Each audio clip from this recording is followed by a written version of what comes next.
Muito bom dia, Nova Prata e região que nos acompanha pela Conecta Mais TV. Esse é o Expresso Meio-Dia, onde as principais atualizações são levadas até você em todas as nossas plataformas do Facebook, no YouTube, na nossa homepage e também na Adil TV. Agora, cliente Adilnet tem acesso liberado para o Paramount+, serviço de streaming, seriados e filmes à sua disposição. Ligue, informe-se, faça o seu login e aproveite esse conteúdo disponível. Iniciamos pela sessão do esporte. A metade tricolor do estado do Rio Grande do Sul está em festa, porque o Grêmio, ontem, fora de casa, garantiu uma importante vitória nas oitavas de final da Taça Libertadores da América, superando o Guarani do Paraguai pelo placar de 2-0. E de acordo com Maurício Saraiva, no portal Globo Esporte, Grêmio se manteve seguro e maduro na noite de ontem para passar pelo time paraguaio, jogando no Defensores del Chaco. E a vitória confirmou aí a boa fase na qual o time vem, estando aí a 12 jogos invictos sob o comando de Renato Gaúcho. E o destaque também pelo portal Globo Esporte é que após essa vitória, Jean-Pierre recebeu o primeiro troféu de melhor em campo na Libertadores, e ele diz que isso é muito especial. O Meia abriu o placar por 2-0 contra o Guarani num jogo de ida das oitavas de final, e Jean-Pierre, então, o prêmio de melhor jogador em campo. Pelo Globo Esporte, também destaque na página do Internacional, Abel segue em isolamento, aguardando a confirmação dos testes de Covid-19, mas ele mantém contato com o grupo e participa das decisões. Apesar de testar positivo, o treinador usa o telefone para dar orientações nos treinos e repassar as estratégias. Não está nada fácil a vida do retorno de Abelão ao Internacional. Após resultados negativos, também contraiu Covid-19 e precisa permanecer em isolamento. E outro destaque do portal Globo Esporte é que os garotos é quem marcaram os últimos 4 gols do Internacional e pedem passagem. Yuri Alberto, Maurício e Nonato se credenciam a voos mais altos no elenco colorado e podem aí fazer parte das convocações principais do técnico Abel Braga. Lembrando que o próximo compromisso do Inter aí será pelo Campeonato Brasileiro e depois jogará pela Libertadores da América, já que o jogo com o Boca Juniors foi adiado na última quarta-feira em virtude do óbito de Diego Maradona. E uma informação em comum no esporte, mas a gente repassa para você. Nesse final de semana, o retorno da lenda do boxe aos rings. Mike Tyson enfrentará Jones Jr. E a tela aí, a Rede Globo vai exibir esse combate.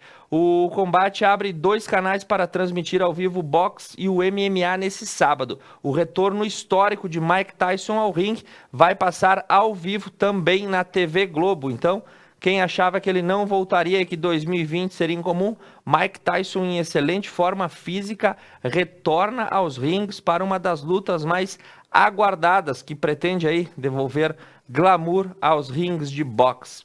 Agora, pelas informações da nossa região, que nós recebemos aí, nesse primeiro momento, nessa manhã, prisões efetuadas a partir das investigações tocadas pela Polícia Civil na resolução do caso Zinho. As viaturas já pela manhã cedo bradavam as suas sirenes pela cidade e a nossa equipe foi conferir.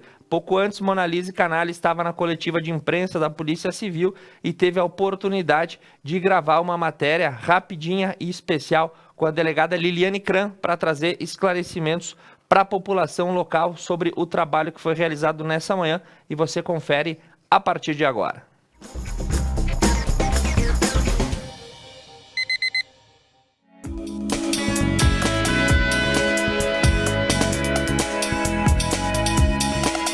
Bom, encerrando uma parte desse trabalho bem importante relativo ao caso Zinho, a gente conseguiu executar 3 prisões hoje nessa manhã. Também executamos prisões em Flores da Cunha, com o apoio de várias delegacias, todas as delegacias da região. E agora nós ainda ficamos com 2 prisões pendentes. Uma delas em função do período eleitoral, e a gente já vai divulgar isso, até porque a comunidade cobra, quer saber por que não foram feitas todas as prisões, e uma delas porque a pessoa a quem se tem o mandado já tinha ido para Santa Catarina. Então esse aí vai ter que ser buscado, digamos assim. Sim, eles passam pelo exame de corpo de delito, são colocados no Presídio Estadual de Nova Prata à disposição do juiz, e também começam a correr os prazos, né? Então agora efetivamente o processo começa muito mais numa fase judicial, porque a delegacia ainda não encerrou as necessidades com relação à oitiva de testemunhas, alguma prova a que ser feita, mas a gente já está encaminhando para o final um inquérito que foi tão conturbado, assim, tão grande, tão longo, né? A prisão preventiva, ela visa a garantia da ordem pública, a conveniência da instrução criminal, e ela atende a alguns requisitos. Esses requisitos, eles são minorados, assim, que não é um juízo de certeza absoluta, mas é uma necessidade de manutenção daquela pessoa presa preventivamente durante o processo. O juiz, por vezes, vai relaxar essa prisão preventiva, mas neste momento ele entendeu por bem, a pedido da polícia, com os nossos argumentos, que fosse feito.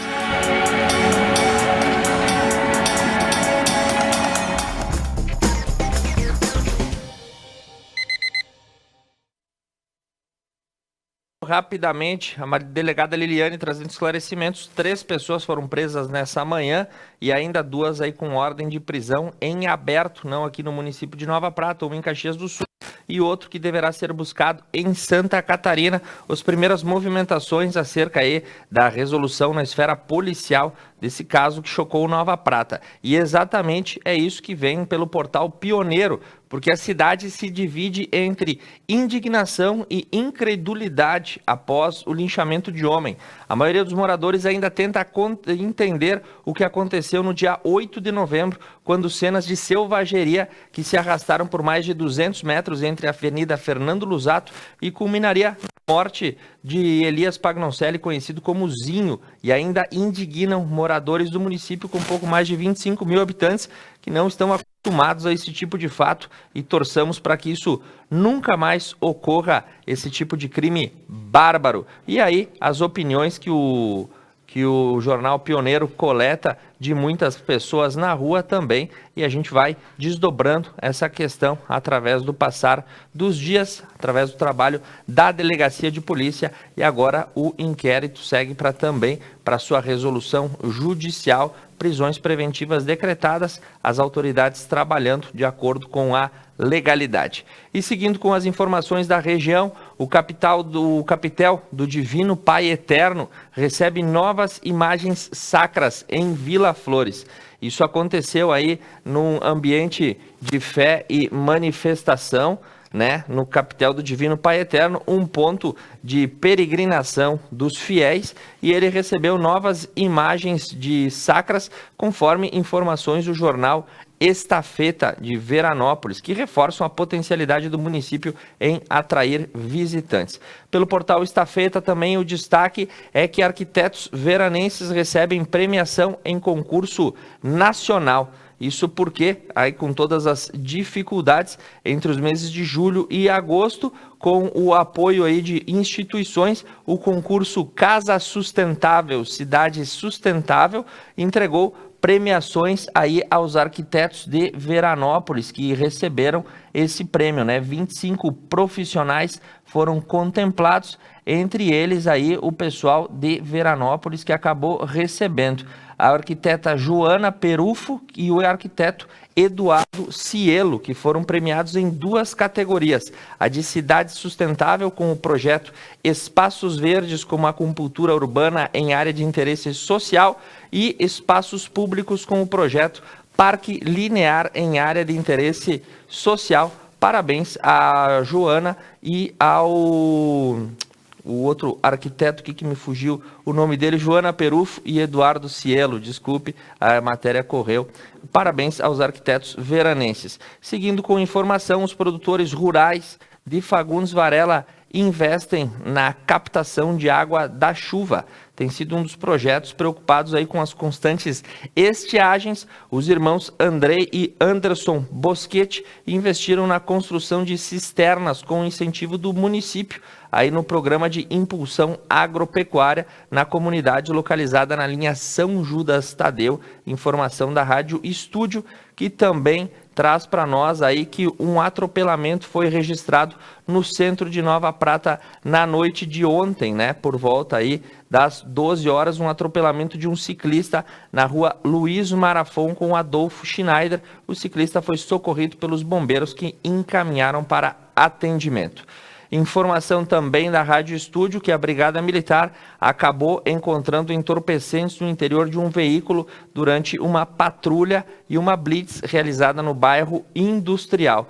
Todos foram encaminhados para a Delegacia de Polícia para os registros pertinentes. E nessa madrugada, pelo portal Pioneiro, o destaque que recebemos é que um veículo com 4 ocupantes acabou descendo em uma ribanceira na BR-470 entre Bento Gonçalves e Veranópolis. O local de difícil acesso precisou aí do apoio do Corpo de Bombeiros e nesta manhã ainda o resgate era sendo feito dos ocupantes, já que o local era de difícil acesso. Equipes dos bombeiros de Veranópolis, além da Polícia Rodoviária Federal, trabalharam no resgate dessas pessoas. Informação para a região, que vem pela página da Rádio Estúdio FM. Os próximos dias, nesse final de semana, a instabilidade deve predominar. Essa é mais ou menos a previsão que nós temos, um final de semana com possíveis chances de pancadas de chuva e também tempo instável e a temperatura que vai girar em torno dos 20 aos 25 graus. Para Cotiporã, a informação que nós recebemos pelo portal Estafeta, a safra da colheita da uva e mais de 240 famílias trabalham com a produção em mais de 1.200 hectares de área plantada. Os produtores cultivam, em média, 23 milhões de quilos de uva por safra, distribuídos em várias variedades e aplicações. Nessa semana, o prefeito em exercício, juntamente com a Secretaria de Agricultura, declarou aberta a safra da uva. Agora nós vamos para um rápido intervalo comercial. Voltamos na sequência com mais informações para você aqui no Expresso Meio-Dia.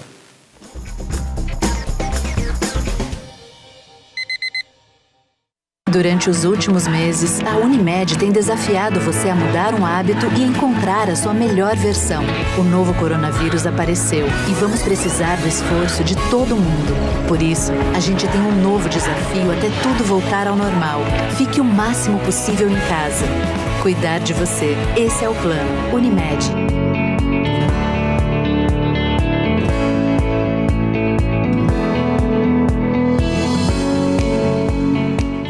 Missa da Igreja Matriz São João Batista e Santuário de Nossa Senhora Aparecida de Nova Prata.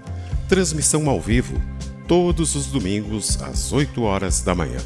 Apoio Basalto Santo Antônio, Funerária Tec Giovanni, JR Bombardelli, Unimed Vale das Antas. Upgrade no seu plano, a sua internet ainda mais rápida. 200 mega por apenas R$ 99,90 ao mês. Ligue 10355, Adilnet Telecom.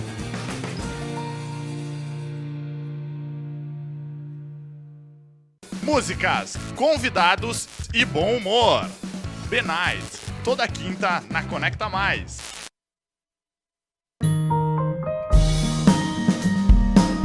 O afeto entre as pessoas permanece. As demonstrações de carinho são essenciais. Viva hoje. Encante hoje. Sinta hoje. Jack Store, facilitando para você.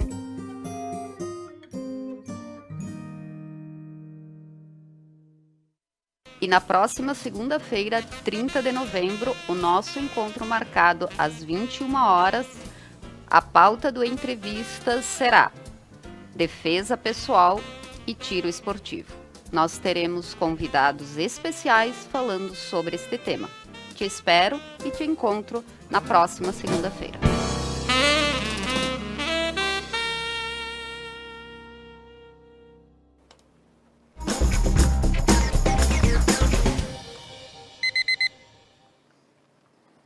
Retornando para você agora com o Expresso meio-dia, exatamente meio-dia e 11, aqui em Nova Prata. A temperatura nesse momento na casa dos 24 graus, o céu está nublado e o movimento segue aí pela Avenida Placidina de Araújo. E retomando com as nossas informações, para Caxias do Sul, pelo Portal Pioneiro, o Colégio Murialdo suspende as aulas presenciais após professores testarem positivo para o coronavírus em Caxias do Sul.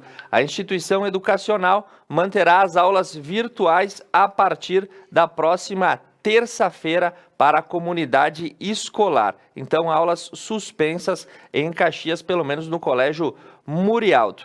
Informação do emprego para Caxias do Sul, também pelo Portal Pioneiro. Mais de 1.000 postos de trabalhos formais foram criados em outubro. O levantamento do CAGED confirma o período como o segundo melhor do ano. Ao todo, 1.020 vagas de emprego foram abertas nos mais diferentes setores em Caxias do Sul e os dados do CAGED confirmam essa informação. É uma crescente no saldo que estava pouco mais acima do zero e é o segundo mês aí que já passa da casa de centenas de empregos. E agora a gente tem também uma informação aí para a questão de uma matéria que foi feita com o Festival Internacional de Folclore e você vai ficar por dentro aí das principais informações que o pessoal do Bailado Gaúcho traz para a gente. O que tá dando hoje, Você sabia que a 16ª edição do Festival Internacional de Folclore aqui do município de Nova Prata vai acontecer nesse ano? Pois é, essa é uma ótima notícia que a gente traz para você nessa reportagem, além de toda a ampla programação que vai estar envolvida. Então confere só. O festival desse ano vai ser bem diferente, mas ele tem um empenho muito grande, um carinho muito grande por parte de todos os integrantes da comissão organizadora, que é uma comissão imensa, que não deixou de ser, né, em função de ser online. Foi um festival muito trabalhoso, apesar de estar acontecendo em 2 dias, né, no dia 5 e 6 de dezembro, porque o online ele nos aproxima, mas ele também torna as coisas um pouco mais frias, né? Então todo aquele contato que a gente tinha mais presencial desapareceu. Porém, a gente quis trazer para o nosso festival toda a nossa programação para manter a identidade do Festival Internacional de Folclore de Nova Prata, que é uma programação ímpar, né, comparado a outros festivais internacionais. Então, nós vamos ter a nossa cerimônia de abertura solene, com autoridades, com a presença nesse ano do prefeito eleito. Desta vez, na cerimônia de abertura, vamos ter o homenageado, que em anos anteriores acontecia numa noite especial. Então, nós vamos fazer a homenagem a essa pessoa na cerimônia de abertura oficial. Vamos ter a feira do artesanato. De que forma? Vamos fazer um tour pela cidade, o tour do artesanato local, né? Conhecendo um pouco do couro, um pouco do trabalho de palha, o artesanato polonês também, com uma oficina. Teremos a parte gastronômica, que vai ser bem interessante, as pessoas vão poder cozinhar em casa 2 pratos, né? O primeiro, típico italiano, então nós vamos estar passando a receita para as pessoas antecipadamente. Quem quiser cozinhar junto em casa vai poder fazer uma sobremesa também deliciosa. No domingo teremos novamente a feira gastronômica, mas assim com um assado típico gaúcho, né? O nosso churrasco. Teremos a Feira do Livro também, muito interessante, numa parceria com a Edux, em que nós estaremos trazendo conversa com autores, né?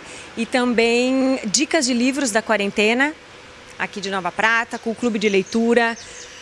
A nossa noite especial, né, com a apresentação dos grupos, então serão 2 noites, uma no sábado, uma no domingo, com o concurso, então, né, Mundial de Danças Folclóricas, o segundo, nós estamos na 2ª edição aqui em Nova Prata, presença de 14 países internacionais. Acho que vamos poder contar com um colorido muito grande, um exotismo muito grande, rituais, danças belíssimas, coisas que Nova Prata pouco viu, né? Assim, durante todas as edições, são poucos os países que a gente já conhece ou que já estiveram aqui. Nós temos representações de praticamente todos os continentes, né? Temos Ásia, temos Europa, temos América, temos África. Então vai ser um festival bem diversificado a nível de países internacionais. E sem contar também com os grupos locais, né? Que é onde também as pessoas que estarão nos assistindo poderão conhecer a cultura que é trabalhada, que é desenvolvida na cidade de Nova Prata. Os CTGs e também os grupos de etnia e também o bailado gaúcho, né? Além disso, temos a nossa celebração da paz, que é tão bonita, sempre tão simbólica, é uma ação ecumênica, em que nós teremos também a participação dos grupos internacionais, o plantio da Árvore da Paz, que esse ano é uma planta simbólica, né? Que é a planta do beija-flor, né, a preferida dos beija-flores. Então, tudo isso fará parte da nossa programação. Convidamos todos a assistirem, a estarem presentes virtualmente, mas terá um colorido, terá um encantamento todo especial, como sempre teve o Festival Internacional de Folclore, que tem essa função, digamos assim, né, de trazer um colorido, de trazer alegria, de trazer conhecimento também para a população, através dessas diferentes culturas que estarão conosco no ano de 2020, de uma forma diferente, mas importante, com uma importância diferenciada. E por falar nisso, não posso deixar de falar também na ação solidária, que eu acho que é um diferencial do nosso festival esse ano, né, que as pessoas poderão estar doando serviços, dinheiro, roupas, o que tiverem, o que for possível. Em breve estaremos divulgando mais detalhes sobre como essas pessoas poderão estar doando, através de que canais, linhas telefônicas. Nós já temos o troco solidário também no supermercado, né? Então essa ação solidária eu acho que vem a coroar um festival que foi feito com muito carinho, que foi feito às pressas, né? Ele não teve todo o tempo de trabalho que normalmente a gente tem para fazer um festival de folclore, mas todo mundo mergulhou de cabeça porque entendeu que seria diferente, mas teria um propósito muito especial. Esse ano, então, a apresentação dos grupos internacionais será de forma online, né? Eles nos enviaram um vídeo das suas performances, que serão passados uma performance no sábado e outra no domingo. E estarão concorrendo ali nessas 2 noites. Já os grupos de Nova Prata poderão se apresentar, então, lá no Teatro do Som Delta. Se tudo estiver bem, se as bandeiras permitirem, nós teremos, então, apresentações presenciais dos grupos locais. Os grupos internacionais, então, a gente vai poder conferir através de vídeo nesse ano.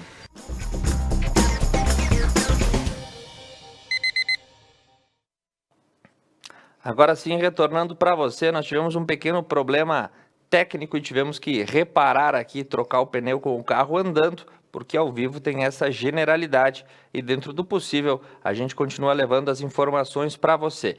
Seguindo com as notícias que temos de destaque no estado do Rio Grande do Sul, a primeira que vem é pela rádio Uirapuru. O Stock Center vai abrir as portas da sua primeira loja no Litoral Gaúcho. A rede de atacados escolheu Capão da Canoa, com uma loja de mais de 10 mil metros quadrados e uma geração de 150 empregos diretos. Então, Capão da Canoa agora passa a contar com o Stock Center, que pertence à Comercial Zafari Limitada. Informação que vem também de Santo Antônio da Patrulha, pelo portal Litoral na Rede. A cidade monitora casos suspeitos de reinfecção.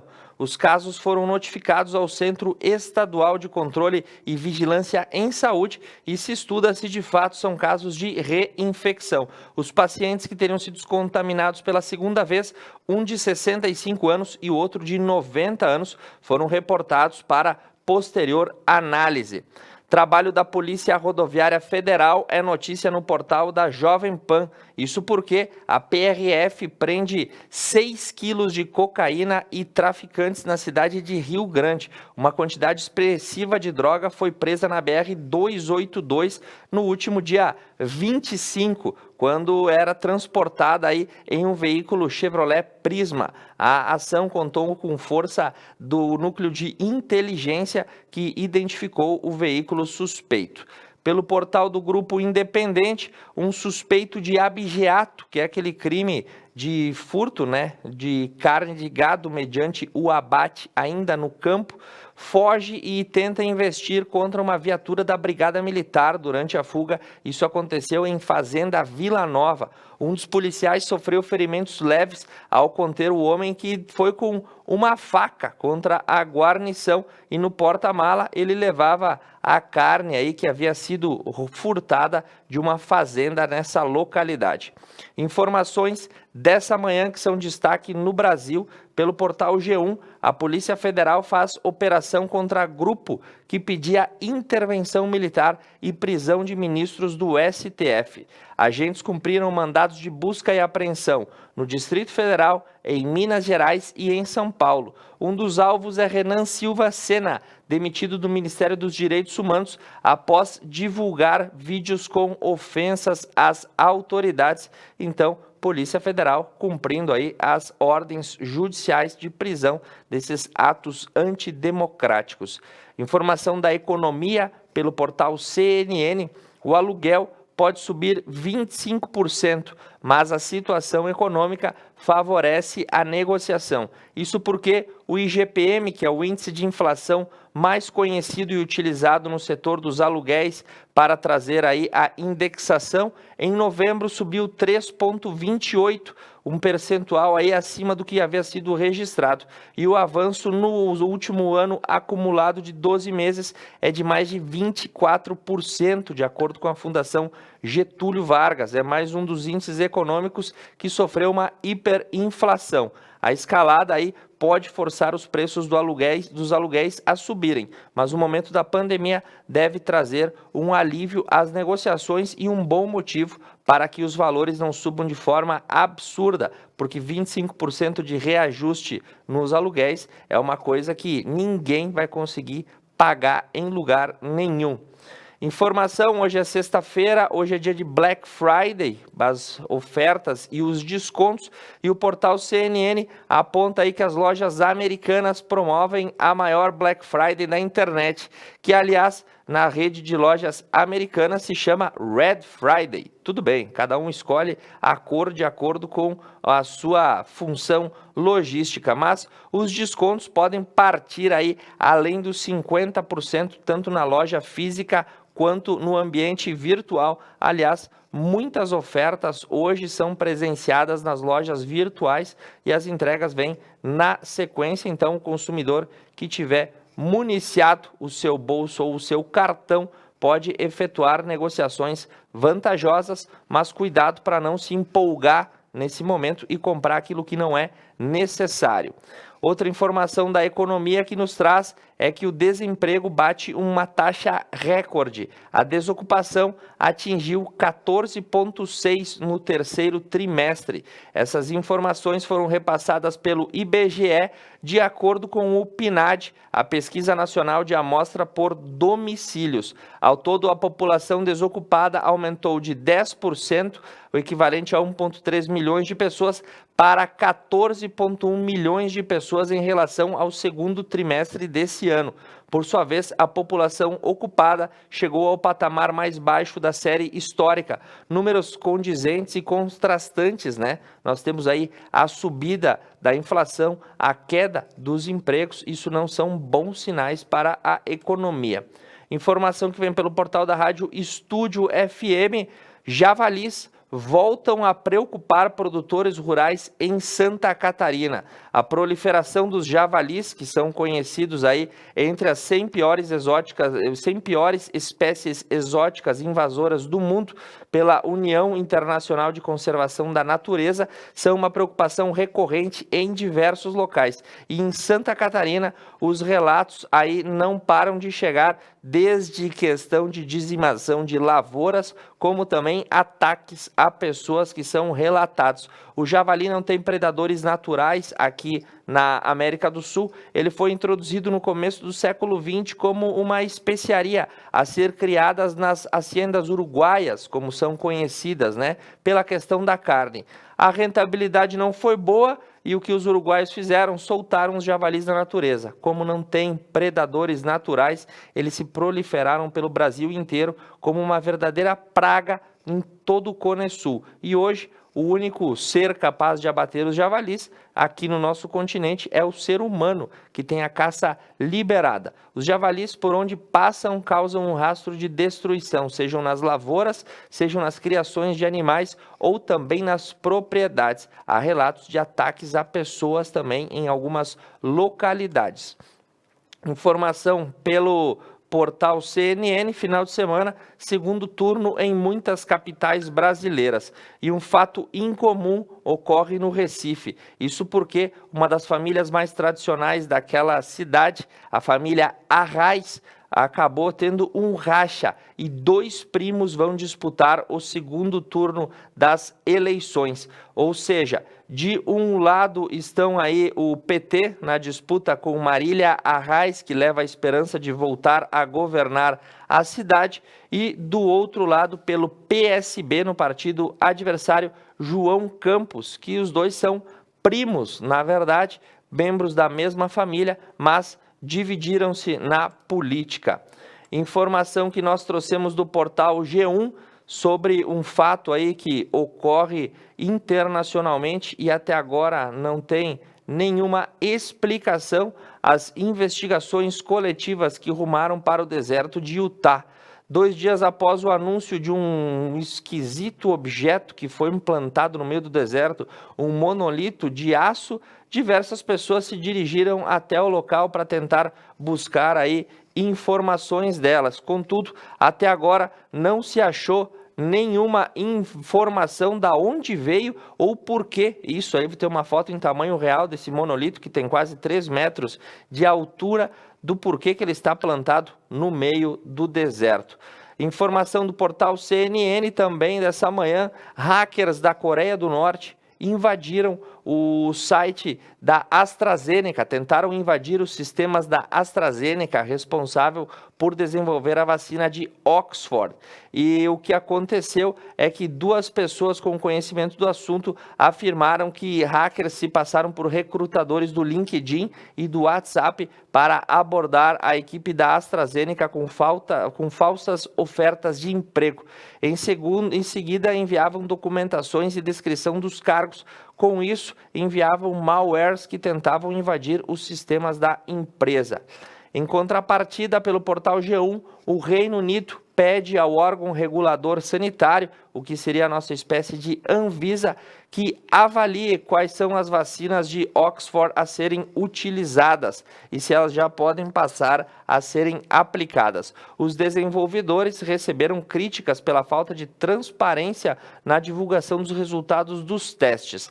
Dados preliminares apontaram que das vacinas têm uma eficácia média de 70%. Oxford desenvolve esses estudos em parceria com a farmacêutica AstraZeneca. Na zona do euro, a informação do portal CNN, a confiança acaba recuando diante da segunda onda do Covid-19. Os europeus estavam mais confiantes numa tendência de melhora, mas a chegada de uma vez por todas da segunda onda, e particularmente em alguns países que adotaram lockdown para os serviços e também para o varejo, a pesquisa da Comissão Europeia mostrou que o sentimento de confiança acabou caindo bastante, porque o europeu não sabe o que vai acontecer daqui para frente. Informação da Venezuela, que é repassada pelo portal CNN: executivos americanos que trabalhavam no setor petroleiro são condenados a até 13 anos de prisão pelo regime de Nicolás Maduro. Eles são acusados de uma série de crimes aí contra o sistema financeiro e corrupção e outras acusações. Contudo, os advogados de defesa falam que os executivos são presos políticos, mais um impasse entre o regime de Nicolás Maduro e a terra do Tio Sam.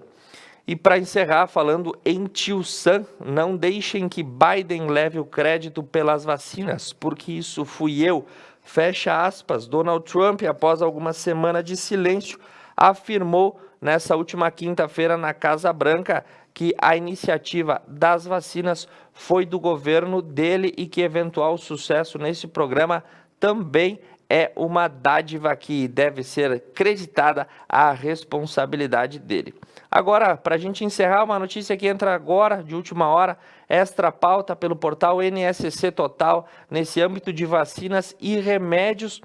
O estoque de cloroquina encalhado em depósito de Blumenau é suficiente para 100 anos de demanda. Um mega estoque de cloroquina está encalhado nas farmácias da rede pública de Blumenau e é o suficiente para alimentar até um século de consumo desse remédio. 36 mil doses enviadas pelo Ministério da Saúde a pedido da Prefeitura, que seriam prescritas a pacientes com Covid-19, vencerão nos próximos meses e não terão uso algum, então, desperdícios ocorridos durante o período da pandemia com as apostas em alguns remédios que não deram muito certo. Essas eram as principais atualizações que nós tínhamos para você. Pedimos desculpas pelas falhas eventuais que tivemos hoje aí por conta da nossa produção, mas nós retornaremos na próxima segunda-feira. Eu quero conferir com o Douglas se é possível a gente rodar novamente a matéria que foi gravada com a delegada Liliane Kran e com a equipe da Polícia Civil, para quem não acompanhou no começo do programa, falando sobre as prisões dessa manhã referentes ao caso Zinho. Então, para encerrar, você confere novamente essa matéria que traz informação sobre como os órgãos de segurança vêm trabalhando. Desejo um bom final de semana a todos. Segunda-feira, ao meio-dia, retornamos pontualmente para você.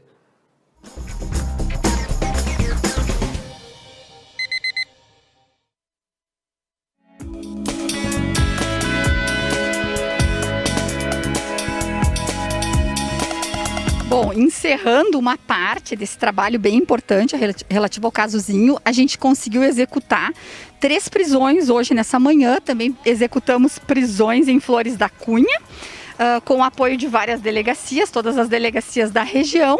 E agora nós ainda ficamos com 2 prisões pendentes. Uma delas em função do período eleitoral, e a gente já vai divulgar isso, até porque a comunidade cobra, quer saber por que não foram feitas todas as prisões, e uma delas porque a pessoa a quem se tem o mandado já tinha ido para Santa Catarina.